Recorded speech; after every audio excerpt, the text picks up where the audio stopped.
Narayan Prabhu. Who wants to talk? Who wants to talk? Prabhu standing there. Oh, okay, okay. Yeah.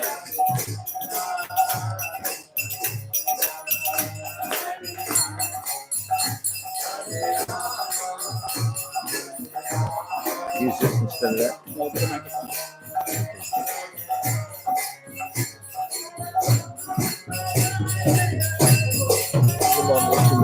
System Malaysian Minister Namaste Israel one return station. Prabhupada, Prabhupada, Jai Prabhupada.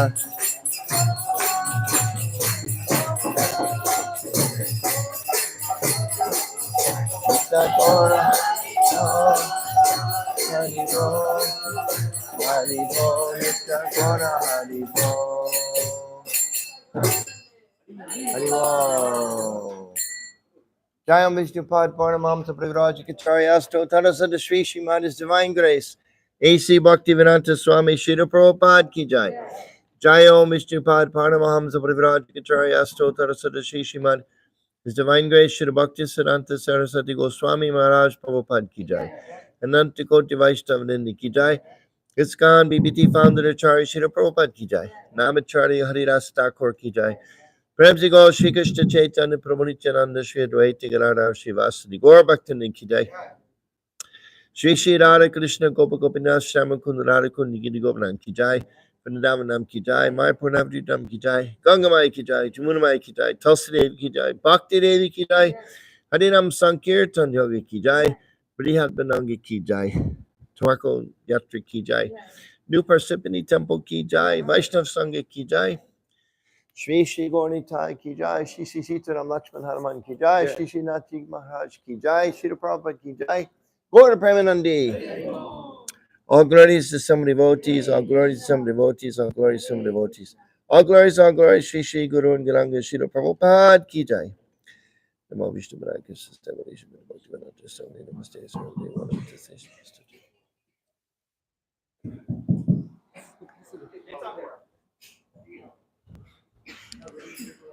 This one is two? Huh? Two? No. That's just the recording.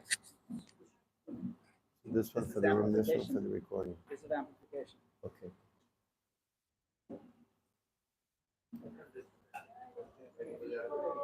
So Gita? Huh? Bhagavad Gita. There's no stand on it.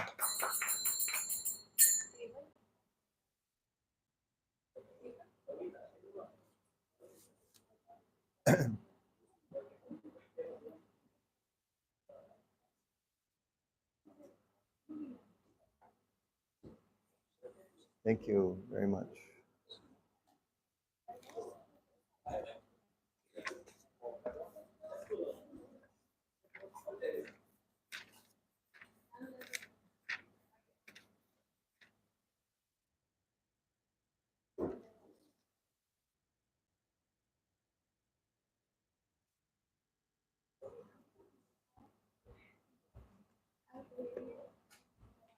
There's a table or something we can put this in.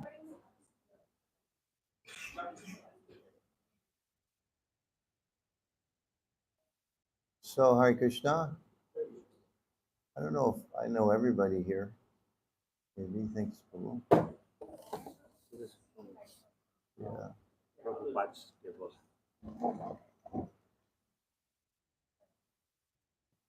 Namo Vishnu Padaya Krishna Padaya Bhutale Srimati Bhaktivedanta Swami Nityanamani Namaste Saraswati Deva Gaurvani Vichari Namaste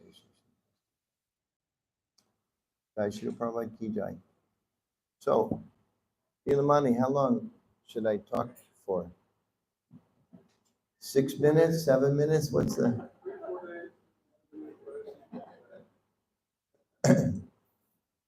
When I say the majority of devotees have left, that means stop, huh? Okay. So, my name is Anuttama Dasa. I'm based in Washington, D.C. My service is the Director of Communications for ISKCON globally. Also, I have GBC responsibilities or member of the Governing Body Commission. I have responsibility for different temples. I'm now what's called Jai Shishigonitai. So they want me to quit now. They're leaving early, huh? open very shortly. They open again, sure? Okay, good. They open in an hour. Okay, good. So they're dressing the deities now? Okay. So, ISKCON is managed, as Srila Prabhupada was a great visionary in many different ways. Of course, we know he was the founder, he is the founder of ISKCON. He's our founder Acharya. We look to him as the example of how we should live. We look to him as the example of how things should be run in our Krishna consciousness movement. And we know that before Prabhupada came first to America and then to Europe and then back around the world, there were no real Vaishnava temples. Maybe there was one or two in some obscure places that I don't know about, but pretty much no Vaishnava temples. Prabhupada mentions a few times that until he presented Bhagavad Gita as it is, there were so many publications and translations of Bhagavad Gita, but not one devotee of Lord Krishna, which is funny because the conclusion of Bhagavad Gita is, you should become my devotee, surrender to me.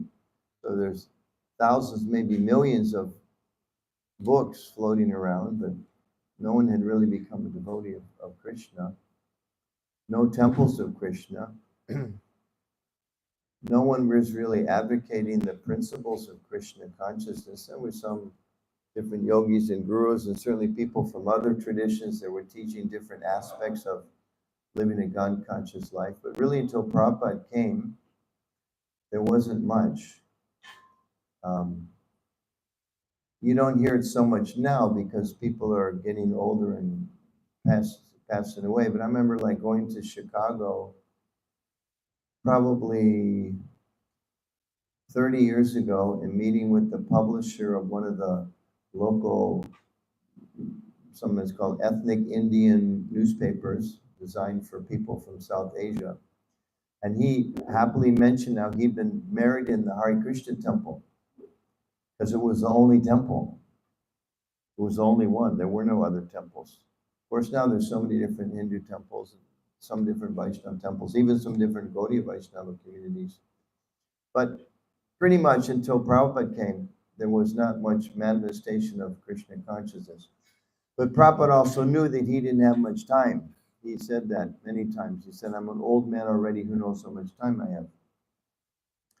So I believe it's in 1972, he created the Bhaktivedanta Book Trust, 72, to publish his books into perpetuity, oversee the production and the management of his books. And we know that these days there's hundreds of millions of books have been published. I think last count I heard, Bhagavad Gita as it is in over 80 different languages. That was a few years ago, was 80, so maybe it's much more than 90 plus now. I know in 2016, when we celebrated the 50th anniversary of ISKCON, it was 80, so yeah, 90, could be over 100 by now. Yeah, 96, so that's good. So Prabhupada created the BBT to make sure that the books were published, and then he created the governing body commission because he had a different vision of how Hare Krishna movement, the International Society for Krishna Consciousness, could be carried on around the world. So I was reminded of this the other day. Any Bhakti Churmaraj disciples here? Any chance? Okay, one. Bhakti Churmaraj Ki. The last 3 times I saw him, or at least within the last 3 times he told me. I was with him one time and he said, Anuttama, we really need to help devotees understand that our movement is different than any other Hindu organization or any other traditional Vedic society. He said, usually there's one Acharya, he's in charge. He makes all the spiritual decisions, the theological decisions, the management decisions, the personnel decisions. He's the boss. It's him. He's the man, as they say in the West. He's the man, right? He said when he passes away, he leaves everything to his disciple, one, who becomes the next Acharya, and in this way it's passed on. And he was saying, ISKCON is not like that. It's very different. He said, these are Prabhupada's temples. And I remember him saying, he said, just like I have so many disciples, But if the governing body commission tells me to stop initiating, I'll stop tomorrow. Because this is not my mat. I'm a servant of this global organization. So this is Prabhupada's temples, and they will be Prabhupada's temples. And I was thinking, Raj, it's so nice to hear you preaching about this so strongly, and thank you. I'm of the same opinion, same understanding, but you spoke it so clearly, it's really beneficial for me. And I don't remember the time difference, but I probably saw him, I don't know, either one day later or maybe 2 weeks later. He said, Anuttama, the thing is that we need to understand. And he started telling me the same thing again. I thought, Raj, don't you remember you just told me this like a couple weeks ago or yesterday or something, you know? And he went through the whole thing, like 10 minutes. And then happened a third time. And I was actually feeling a little irritated, like, Maharaj, you know, like, you're my senior godbrother, you're sannyasi, guru, you know, elder Vaishnava, but please, I already heard this, you know, have a little mercy on me. Why I remember 3 times he told me, and it wasn't a condensed version. It was the whole version every time. I'm just giving the condensed version. And then he passed away a short time after that. So, you know, afterwards I've kind of thought, so this was his special kind of like departing instruction to me, clarification, emphasis, Krishna. I want to make sure I understood this, but it's very true that our society is very different because Prabhupada had this vision that in order to succeed on a global level, it's going to take more than just one acharya. That was his vision. And of course, we know the history, his own Guru Maharaj, Srila Bhaktisiddhanta Saraswati Thakur, he wanted to create a governing body commission, and he left instructions, you should do so after I'm gone. But then, as we know, some quarrel came up, and they couldn't decide, and one party favored one person, another person, and they ended up splitting into so many different Gaudiya mats, different. And some of them are, you know, very friendly with ISKCON, and we recently celebrated Srila Bhaktisiddhanta Saraswati Thakur's 150th, I think, birth anniversary, I think. So then they all came together. It was a nice function. So, but either way, the mission split because they weren't able to pull together this management. So Prabhupada really wanted this. So I'm one of the people, at least for now, for a few years, has been put on this governing body commission, and it's a very important structure. And we should all try to understand that we're part of a global society. I may have one temple, just like you're all worshiping here at the Tuaco, soon to be Parsippany Temple. Did I pronounce that right? Parsippany Temple? A tongue twister. For those of us who don't live in New Jersey, it's difficult to say. But soon to be there.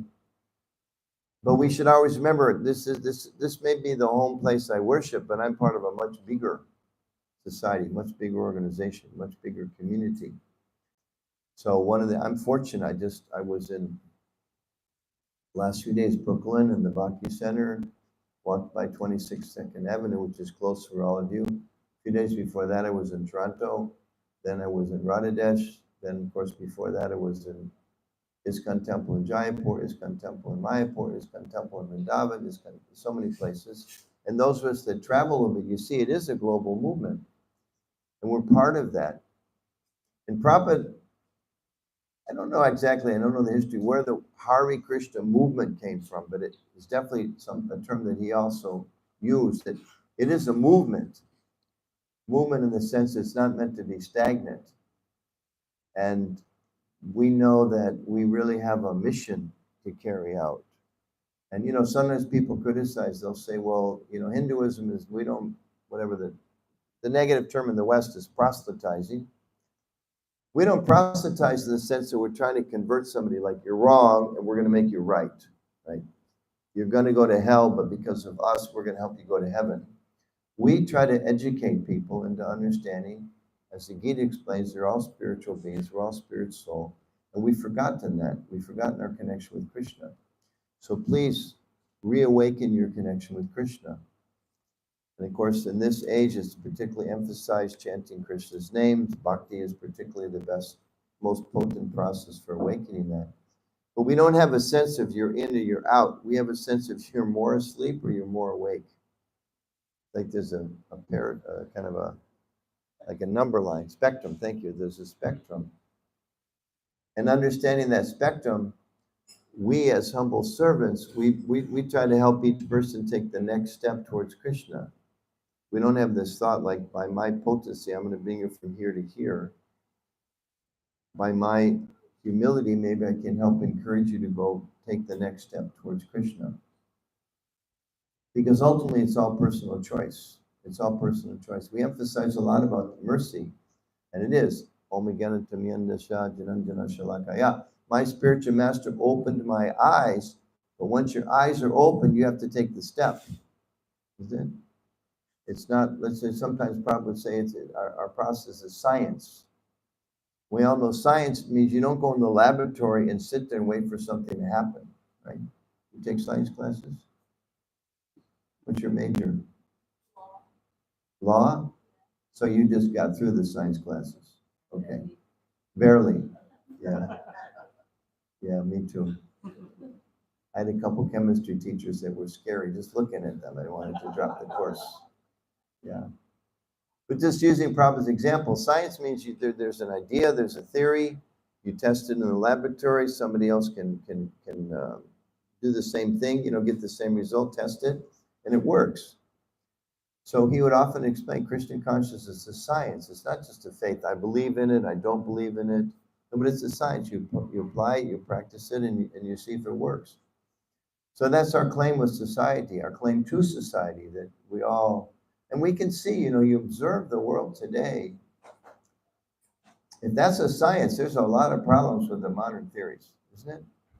Like I was just in New York City, that is a mode of passion over there. That is a mode of passion. And it looks great. It looks really exciting. And it is, temporarily. But it gets tired really fast. Really fast. And, these days, become such a progressive, you walk around town, somebody's telling me, don't go in that park, you'll get high just breathing. Right? So much marijuana these days. It's just the latest thing, right? But then we were sitting, I was there with my wife, we were visiting some friends, we went to a few things at the Bhakti Center. We were sitting outside some church, and this group of ladies was coming out. Maybe about 20, different ages, like young, old, mostly white, but some mixed ethnicity too. And I was trying to think, like, it's not a yoga class. Nobody's carrying a mat. And they're different ages, so it's not an age thing. And I couldn't figure out. They didn't seem to fit. Like, and they kept coming out. And finally, as we were walking away, my wife overheard one of them, and she said, I just heard her say, I got sober in Berlin. So that confirmed my suspicions. It was an AA group, which is wonderful. AA groups do a lot of good things. There's Vaishnava AA groups now, Alcoholics Anonymous, for people who get addicted to different things. But it was this group of people. So you're in New York City, and everybody's partying it up, even like during the day practically. And they look like they're having fun, and they're standing outside the bars, and they're spending so much money. And it's happy hour, right? It's so funny, happy hour. But then you see, what's the result? Here's all these women, there's like almost 20 coming out of a group where they have to get group support to have the strength to say no to the thing that they realized was destroying their life. There were 20-year-olds there, 30-year-olds, 40-year-olds, 50-year-olds, 60-year-olds. Then you could see, and they're all like, see you next week. Well, why do they have to come back next week? Because they need the strength in order to say no to the things that look pleasurable but cause them a lot of pain. So we live in such a world where all people are tempted in so many ways to do so many things that are not good for them or good for us. We're tempted in the same ways. And Prabhupada, with the mercy of the Vaishnava heart, was asked by his Guru Maharaj, you please spread this Krishna consciousness around the world. Again, we're walking around New York City, and I said to Rukmini, I said, I can't imagine Prabhupada coming here by himself. I mean, I'm like that age now. I'm 69, I'll be 70 in a few months. Like, if you put me in New York City with no devotees and no temple and no association, and I'm supposed to like change this, it hit me again, like, what a miracle this is. He not only like started a little storefront temple, that in itself, if he started a little temple, got a few people to chant Hare Krishna, That would have been pretty spectacular. In the midst of all that, it's like this AA group. I don't know who leads the group, obviously, but whatever person is that brings everybody together once a week, and 10 of them or 20 able to stay sober for a few more years. Wow, what an accomplishment that they've done that. But Prabhupada at 70 came to New York right there and started a temple, got a few people taking up Krishna consciousness, went to San Francisco, a few more people, went to Montreal. From there, sent disciples all over. And we're the product of that a few years later. So we should always feel this connection, because it will give us strength and it will inspire us to always remember it's not just about me or my family or a few other people, but it actually is something, a special, special, special gift we've been given. Sometimes I think, well, how is it that I, with all of my problems, all of my shortcomings, all of the temptations I struggle with, all of my disqualifications, how is it possible that I could possibly participate in a movement which was started by a pure devotee of Lord Chaitanya, who only comes once every so rarely, millions of years, but we're right here. It's kind of like, nah, not possible. It's just my false ego, right? Like Americans, you all know, so many of you, almost everybody here, right? You're like, you were born here probably, but most folks, so like everybody, Americans are just way too puffed up. They think they got it all figured out. But in another part of the world, they think they've got it all figured out. I went experience a few years ago. I was in Hungary. There was a ISKCON communications meeting there. So we took a tour of the National Parliament building, big, beautiful building, been around since who knows how many hundreds of years. And you walk in the building and you go to the outer chamber and then the inner chamber and then the inner chamber. You're getting like higher and higher, like special things to see. And finally, we went to this one big, beautiful room, and it was pretty much empty. There was one glass tall case there with like guards standing the way they do, where they don't blink and they look ahead like the British, right? So, like, this is, we made it. This is a special thing to see. In this whole building, this is the most special thing to see. And you walk up, and what was in the case was the crown of the king from like 300 years ago when there was a Hungarian empire. I think Hungary these days, it's like a postage stamp of a country. It's really teeny. But historically, one point in time, they had a big empire, this and that. So they have that crown there because that's what we're proud of. That's when we were the big boss. So, you go to the Parliament building and see these guys standing there not blinking to look at the crown of the person who died 300 years ago when they had an empire, which is long gone, but let's cling on to that memory. This is called false ego, false sense of pride. So we shouldn't feel proud, but we should somehow develop true understanding and thus conviction and some energy that if I've been given this gift, I really have to try to share it. Just like the famous story you've all heard, Ramanujacharya, right? When he was given the gift of the mantra from his guru, who explained to him, this is such a beautiful mantra, you can awaken love of God, become delivered from the material world, obtain pure liberation, but don't tell anybody. Right? We all know the story. Then he went out in public square on the top of the roof and started calling out the mantra. We should feel like that. Please don't go stand on the public square or in the top of a building or out of the bus window and start yelling Hare Krishna, Hare Krishna. Krishna Krishna, Hare Hare, Hare Rama, Hare Rama, Rama Rama, Hare. As Prabhupada said in one letter to devotees, I think in California, he said, please, for my sake, please chant, please dress nicely. They sent him a picture of devotees on Harinam. Prabhupada gave this whole letter about this is good, that's good, buy the building or whatever instructions are there. And then at the end he said, thank you for the photograph, but one thing, for my sake. He didn't say like you're dressing like bums. He was too polite. But he said, for my sake, please dress nicely. Devotees are kind of famous. They make jokes in those days. Mismatched socks and so many, because the presentation makes a big difference. It really affects people, how it's presented. We all know that. We have experience sometimes. You meet a nice Christian person who seems to represent their tradition well. You want to learn from them. Well, tell me something you know about God from your tradition. But you meet some eccentric person standing on the street corner holding a Bible, screaming that you're going to go to hell. Very hard to learn from those people. So we shouldn't think that in our own version of standing on the street corner, yelling, you're going to go to hell, or yelling out the window, Hare Krishna is going to help. It's not going to help so much. It'll help, but it's not going to help so much. So Prabhupada was such a great personality. He created a governing body commission. He created the Bhaktivinoda Book Trust. He opened temples all around the world. He installed deities.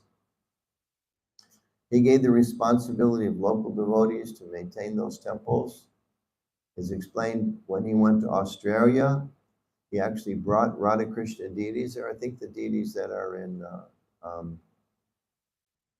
I think it's in Sydney today. Either way, the first temple.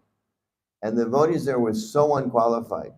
It's a kind of unusual, but they were so unqualified. Described when Prabhupada left, he went in front of the deities and said, please, Lord, these people, my disciples, I'm leaving in charge of you. They're not qualified. And they don't really know how to take care of you. I'm leaving it up to you.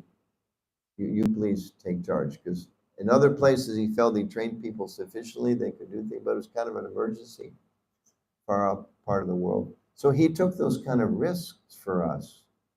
He crossed the ocean, as we know, 2 heart attacks. He took those risks for us. He set up organizations, and he had so many heartbreaks. We shouldn't think that, he had in his own time, 11 years only, such a miracle from that one person in New York City, such a miracle. But then many people let him down. Devotees stole properties or tried to. At one point in time, a handful of his leading disciples became contaminated with impersonalist philosophy and started telling everyone that actually Prabhupada is God and you've offended him. He's gone away because you didn't realize who he was. And some of the work that Manugopal Prabhu and I do, we have to deal with the fallout of very bad things that happened years and years ago. I don't know, some of you may remember seeing a picture of Vaishnava, which is a wonderful place now. Hopefully you all go there. It's a beautiful community, but outside they have their decades, right? The decade of, they call it despair or something like that, when the whole community got bewildered. The leader got very off, contaminated in his consciousness, his vision. And 30 years later, I just had to drive to Toronto to do an interview for a Canadian film, talking about that era and it's like a whole book of like everything that could have gone wrong, everything that did go wrong. It's a whole book like that. It was years ago, but we're still held responsible for those things. And people look to us. I was going to read this verse. Maybe you just read this famous verse. Many of you know, Yad Yada Charati Shreshtas Tad Tadeva Toro Janaha Sayat Pramanam Kurute Lokas Tad Anuvartate. Whatever action a great man performs, common men follow. And whatever standards he sets by exemplary acts, all the world pursues. So we have this example of Srila Prabhupada, and we follow his example. And so many of his disciples, and when Prabhupada passed away, continued the Vaishnava tradition and like that. So all of us really are meant to set an example. It's not that Krishna is saying here, in the next verse he says, there's no work prescribed for me, nor am I in want anything, nor have I need to obtain anything, yet I'm engaged in prescribed duties. So he's the greatest, and he has to act in a way that people follow. We're the smallest, but we also have to keep in mind that the example we set is very important. And people notice. When you go to work, they know you're Hare Krishna. You lose your temper at work, they know Hare Krishnas lose their temper. You're rude to people, they know, Hare Krishnas are rude. You're dishonest, Hare Krishnas are dishonest. You're proud, Hare Krishnas are proud. People, they're full of pride. Personally, I don't like rude, dishonest, or prideful people. That kind of turns me off. I go somewhere else. Even if they're rich, beautiful, so many other attractive features, I don't want much to do with them because their quality is not very good. The real qualities that matter. So in a similar way, Prabhupada started this movement with nothing. But as he said at least once or twice, people asked him, reporters or different people said, You have mystic powers. Probably someone would say, yes, these are my mystic powers. Speak of the disciples and the people in the room that he converted so many people to a pure lifestyle. So you are all the miracles of Srila Prabhupada, and we have to keep the miracle moving on. That's our rightful responsibility. And as explained here, we have to do that by setting an example. Sometimes we think it's by some, mystic. Sometimes you ask devotee, how did you come to the temple? Once in a while, they'll say, well, I saw a light. Of course, we know sometimes devotees, new people would say to Prabhupada, when I'm chanting Hare Krishna, I see a blue light. Prabhupada would say, do not worry, keep chanting, it will go away. So we're not so concerned about seeing the blue light, or, there's some traditions that talk about you chant, the guru touches you in the forehead, you realize your relationship with Krishna. And I was just reading recently, Prabhupada was saying, I can't give you the source, I apologize, but it's there. If you just continue with devotional service, Krishna will reveal this to your relationship to him. We know what our relationship is, it's servant. That's all we need to know. Maybe in my eternal rasa, I serve in a blade of grass. Maybe I'm dancing with Krishna. Maybe, I don't know. Who cares? I want to serve Krishna. Really, that's our teaching. So in a similar way, if we're really understanding that we're servants, at least in theory, then that's something we should try to apply every single day. This is what it describes as exemplary. We should be exemplary. And none of us are perfect by any means, but we can try to set an example. We talked about exemplary actions and, etiquette and all of that. And sometimes etiquette gets in the way, actually. For example, it may be etiquette. Okay, I'm a Prabhupada disciple. I'm an old man now, so proper etiquette, you shouldn't criticize me. I'm a Prabhupada disciple. I'm older than you. Don't criticize me, right? There's one organization whose people I've met, going to a conference, I think, in Spain next week, and hear another presentation. There was an organization, just as an example, called Legionnaires of Christ, Christian group, Catholic group, one of many, for many traditions. They had a vow, you can never criticize your superior. They took vows, I think Catholics take vows like poverty, chastity, and obedience. I think those are the main vows. They had an additional vow, I will never criticize my authority. Now just imagine, you can't criticize, you can't critique, you can't point out anything that's wrong with your so-called authority. Okay? It became a cesspool of abuse. I know people that were priests in that organization, people that were about to be priests in the organizations. And because of the etiquette of the vows that they took, it overruled any sense of common sense, or you could even say human decency, or certainly morality, in the name of etiquette. We have to be very, very careful. Etiquette, in terms of proper manners to other people. And, we know we should respect our parents, right? They're considered our first guru. We should respect senior devotees. We should respect senior people. But Lord Chaitanya said we should respect everybody. Really, we just respect other people a little more. It's not that you respect them and you disrespect those. It's not that you respect the people that come to the Hare Krishna temple and you disrespect the people that go to the synagogue or the mosque or something else. They have a different way of worshiping God. That's okay.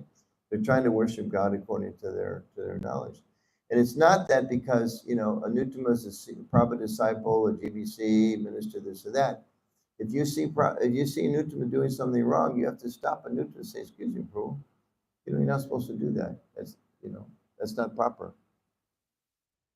I read a book once management book about the CEO, written by a CEO of an airline company. It's not a business anymore. But he gave an example stuck in my mind. He got on a flight once and there was something wrong.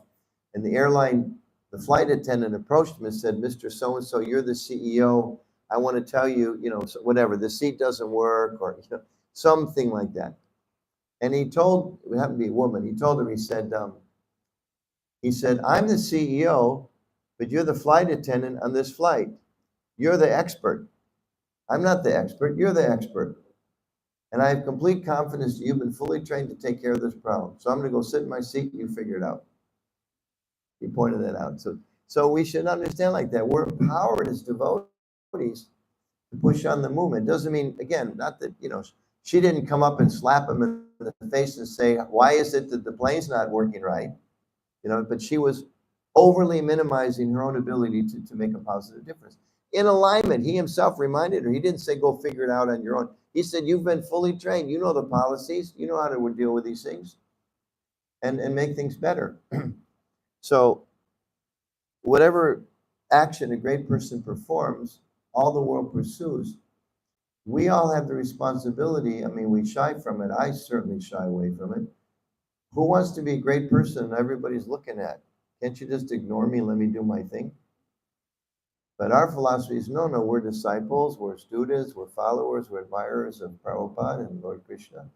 So we have to try to be conscious of what we do and setting the right example and make sure that we understand that it starts with, as Prabhupada said, he was asked one time by a reporter, how do we know who are your disciples? He said, my disciples are perfect gentlemen. Full stop. Was that. Of course, we understand ladies, right? In that era, they were just spoken one gender, was understood, it meant everybody. But that was his answer. And sometimes it's a fact, and I personally, maybe it's because of the service that I do, I'm a little sensitive to it. But oftentimes there's this flaw in the way devotees think, and other people, I'm sure, in their own way. But sometimes we may think, because I'm a devotee, whatever I do is right. Because I'm a devotee, whatever I do is right. But I think that's completely backwards.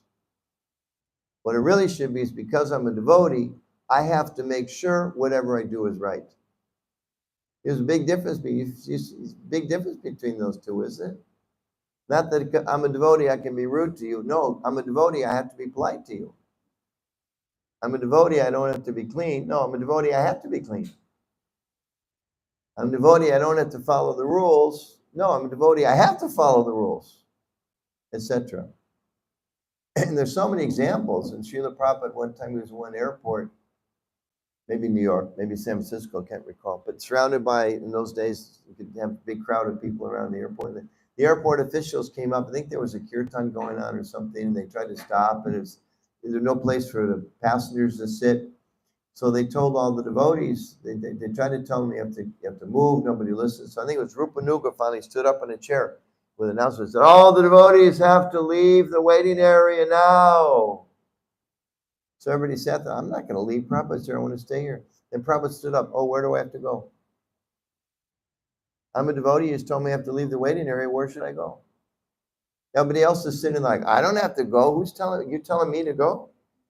I just came from New York. You're telling me I got to move? Who are you telling me? Right? Sorry, it's my best New York accent. Sorry. You're probably laughing at my feeble attempt more than the joke, but that's okay. So we have to try to think like that. And that really, we can see the other things automatically come. The buildings come, the money comes, the fame comes, the prestige will come. But what's the quality? We've all been to like famous, wealthy places, and you walk in and it was a nice building, but what are the people like? Right? Or you hear there's this college, or trying to decide which university you want to go to. Well, this one's supposed to be so good, but everybody's so snooty, nobody talks to you. Okay, well, I could go there, but I think I'd rather go here where they treat me like a human being.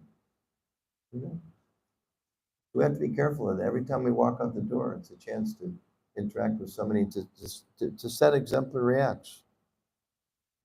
And we can see the world is so hateful these days, so much hate, so much polarization, so much sectarianism, so much polarization, so much ill will. So we know that by the process of people hearing the Mahamantra, reading the book, studying the deities, tasting Prashadam, their hearts will gradually become changed. We have faith in that. We try to really apply ourselves to that. And at the same time, they need examples. Who's going to be the example? If it's not me, who's going to be? If it's not you, who's going to be the example? Can't wait for somebody else to do it. We have to be the example. Even if we don't feel very qualified to be the example, we can try. And that's a big part of being an example. You know, sometimes we all make mistakes, but having the humility to say, I'm sorry, I made a mistake. Let me try to do better. We just on the phone in a conference, some other ISKCON temple someplace today, and discussing some particular problem. No, it was yesterday. And it was like, oh, the big confusion. So, you know, it's just like, well, why don't we do the honest thing? It was like, whoa, what would that be? Well, the honest thing, obviously, is we have to acknowledge that we did this and that could have been better and that we're doing this. We don't really know for sure. Let's be honest. We don't really know if that's the right answer, but that's the best we can come up with, and we're going to do that right now as best we can. And if it's not the right answer, we're going to reassess it later and try to come up with something else, because we're only human. As opposed to saying like, well, we know what's best always, you know. Even Prabhupada was sometimes asked his disciples, well, you know, what are your opinions? And Prabhupada changed his mind sometimes. Prabhupada would try certain things. Prabhupada sent the devotees out in India in the early days, sent them on Harinam. Very early on, they came back and Prabhupada said, how's it going? They said, well, they're throwing money at us. Prabhupada said, stop. Don't do Harinam in the streets anymore. People are misinterpreting. They think you're beggars. That's when he started the life membership program. So even Prabhupada changed sometimes according to what worked and what didn't work. So we have a great mission. Prabhupada created this society to try to expand, envisioned it expanding all around the world. And he also said, very important, just remember this now, he said it cannot be stopped from the outside. I haven't heard this in a few years, actually. He said, but it can be stopped from the inside. So who's inside? That's me. I can blow it. I can act in such a bad way. I can do things undermine things in such a way that I could really stop the progress. We should all think like that. It's within my power by Krishna's grace. Not that we're so important, but in our own little ways. I'll just end with this. Again, we've all heard the story, Lord Ramachandra. You have Lord Ram right here. You know, sometimes you hear it's a squirrel, sometimes you hear it's a spider. Whatever was, the little creature was there kicking the dirt into the... As far as he was concerned, your Hanuman, your contributions, the Monkey Kings, his is just as good as yours. So we may think whatever we do is not so important, but in Krishna's eyes, it's very important. Somebody else may seem very, very important, but in Krishna's eyes, maybe it's not so important. So every time you sing, Krishna's listening. Every time we pick up a broom, Krishna's watching. Every time we're polite to somebody, Krishna's appreciating. Every time we try to chant at least one mantra nicely, Krishna's noticing. So those are just a few thoughts. I wrote some notes on the way in, but you know, Madan Gopal is such a bad driver. The car was swerving all over the road. By the time I got here, looked at my notes, I couldn't read a thing. So I just said, forget it, I'm just leaving them in my pocket. So apologies. If you didn't like what I spoke, talk to him. Okay. Any questions or comments anybody like to share? And thank you for coming. I know it's Wednesday night. I don't know how much Nilamani had to pay each of you to come, but hopefully it was worth it for him. Yes, Prabhu. Do I only know you from her? Were you in Washington for some time, or I only know you from here? I've been around. You get around. Okay, all right. I get around too, so it could have been different places. You were speaking about the importance of the example, for example, on the airplane, the CEO seat, and the CEO said, "Why didn't you go to the response to the train? You figured out." You're speaking about risks, how sometimes there's abuse within Every tradition, unfortunately. And we have not been exempt. So our society, our leaders, there are issues. How do we? Past, present, and future, there will be issues. I remember what Yamaraj was telling me. Not only can our movement not be outside, inside. He also said that the police are very, very critical to our. And the children that grew up in the movement and were not given very good facilities in their early years and later years and still bear the scars of that experience, especially in the earliest times, but also some even later. So his point was that we need to take. Can everybody hear him okay? Can you hear him? Panchaji, can you hear? Okay. We don't have a mic, so I've got this in my ear, so maybe it's, I can hear you okay, but it's not sure how loud it is to everybody else. Okay, it's good, because it is just an introduction. The question is about to come, so that's good. Jai. Thanks, Prabhu. Hare Krishna. So my question is, how do we openly, honestly, maturely deal with sometimes that, there are issues in our movement and leaders are not acting properly and maturely because our scriptures teach us that we should not criticize devotees. That's Vaishnava aparad, and that's the greatest sin we can commit is to criticize another devotee. Yeah, I would disagree with you. That's the greatest sin we can commit. There's a difference between criticism and critical thinking. If I'm being, oh, it's a plastic cup. Okay, thank you. If I'm being unnecessarily critical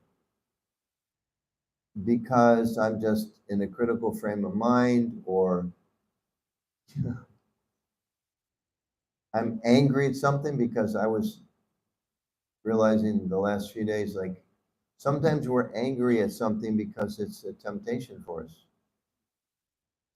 I think that's a big part of why in the early days of our movement, we didn't respect women as much as we should have. Because a lot of the leaders in the movement were young men who were dealing with their own passion. And you attractive women, and you're seeing them as this is the gateway to my forgetting my spiritual position. And instead of understanding that my lust is the problem, I'm thinking that the person that makes me feel lusty is the problem. It's not their problem, it's my problem. My problem. So in a similar way, being critical, critically thinking. Prabhupada said, my movement is meant for creating independently thoughtful men and women. So it's interesting because we always hear over and over again, surrender, be submissive. But then he said, my movement is meant for creating independently thoughtful people. So we shouldn't criticize others, whether they're seniors or peers or juniors, unnecessarily. But it's our responsibility to try to make sure things are done properly. But there's some proper channels of doing that. Say like I come to the temple and there's things I don't like or I think could be done better. Number one, fix it. Don't even open your mouth, just fix it first. Pick up the broom. If the floor is dirty, don't tell 6 people the door's leaning, which I broke this rule today. But pick up a broom and sweep the floor. That's the first thing. Second thing is get other people to help you sweep the floor. Now you have a whole team of people cleaning the floor. And third thing, maybe respectfully approach the authorities and say other ways we can help improve it. This is what I can contribute.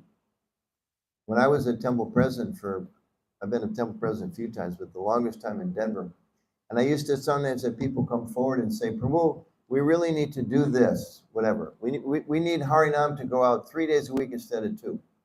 And if it was a good idea, I would say, that's a great idea. Why don't you do this? Think about it for a couple of days, what exactly needs to be done and what you can do to contribute to it, and we'll have a second meeting. 9 times out of 10, I never see them again. Maybe 7 out of 10, but definitely they never come back. But when they would come back, say, Prabhu, I've been giving it a thought. I could lead up the singing, and I asked Joey if he could play the drum, and he said yes. We can borrow the van, but the only problem is they use the van to go shopping that day. So if you can do this little arrangement, then we can go like, yes, Haribo, I've been waiting for you. That's great. Let me do what I can to help so that we can make this go forward. So that's the kind of input that we all need. And that's what it really takes to move our society forward. That doesn't mean when there are serious things wrong that we don't speak up. I mean, you know, I mean, I just drove all the way to Toronto, was on camera for an hour and a half to try to explain why all the horrible things that happened in New Vrindavan and elsewhere do not represent our movement. And the man was trying to tell me that he's not really, his intention is not to show the Hare Krishna movement in a bad light. And I explained to him about how the book that this was all based on, in the end, in the acknowledgement section, after 400 pages of really bad stuff, he mentions this is not reflective of the Hare Krishna movement as a whole.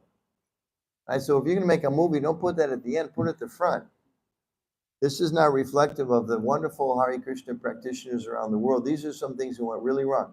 I said, then you tell the whole truth. Tell all the nasty, disgusting, horrible things that went, so people understand we have to watch out for horrible, nasty, disgusting things. Because if I don't watch out for them, if you don't watch out for them, if she doesn't watch out, how are we going to make sure those things don't happen? Just like say with, child protection, it's an ongoing issue in the world. I mean, I can sit here all day long and criticize, well, there was, children are sometimes abused, or I can be part of the child protection team in my local community. Right? Like they say, think globally, act locally. It's true for us. I can complain because, they don't cook sweet rice every Sunday, or I can go to the temple and cook sweet rice. Or if I'm not a Brahmin, I can clean the car, do the laundry, wash the house of the person that can cook the sweet rice, so they'll be free to have the time. I can think through things like that. We have that ability. That's our God-given ability to act. Right? First verse of the Bhagavad Gita. What do they do? Now my sons and the sons of Pandu, what did they do? So the Gita is all about action. Right? Is that okay? Yeah, we have a very sacred responsibility. And we're so flawed. But somehow by Krishna's grace, we can make a little difference.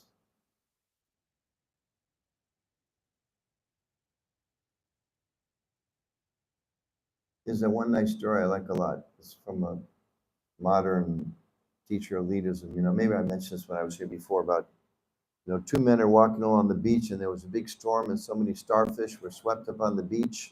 And as they're walking, the one man, every so often, he picks up a starfish, throws it back in the water. Well, this is for you. Make sure you hear this. Throws the starfish back in the water, and at some point his friend says, why are you wasting your time doing this? There's hundreds of these. It's not going to make a difference. Why are you wasting your time? And he leans down, he picks up another one, throws it in the water, says it made a difference for that one. So the day you walk out of your house feeling disturbed or angry or depressed or full of doubt or this or that, and you go to the grocery store and you muster up all the energy you can, and you smile at the person behind the counter and say, thank you for helping me very much, Hare Krishna. You're showing Krishna you're trying. And just that little bit, that's like one more grain of sand kicked in the ocean to build a bridge to Lanka. And we all have that capacity. And if you do that, then Krishna gives you more power, more power, more power. Prabhupada was not such a big person in the Gaudiya Math. He didn't have any big position. They gave him the title, but he didn't have a big position. Yeah, there's a mic over here. Yes. So, Guru, you mentioned, thank you so much for this wonderful class and many practical points to prepare from this. You mentioned in the class that when we are going out, especially in the Out and in, in and out, not just out. yeah, In the community also. yeah, yeah. So, especially when you're in the workforce and you actually work in the office and work, and you mentioned that if you're rude, then the aggression for ISKCON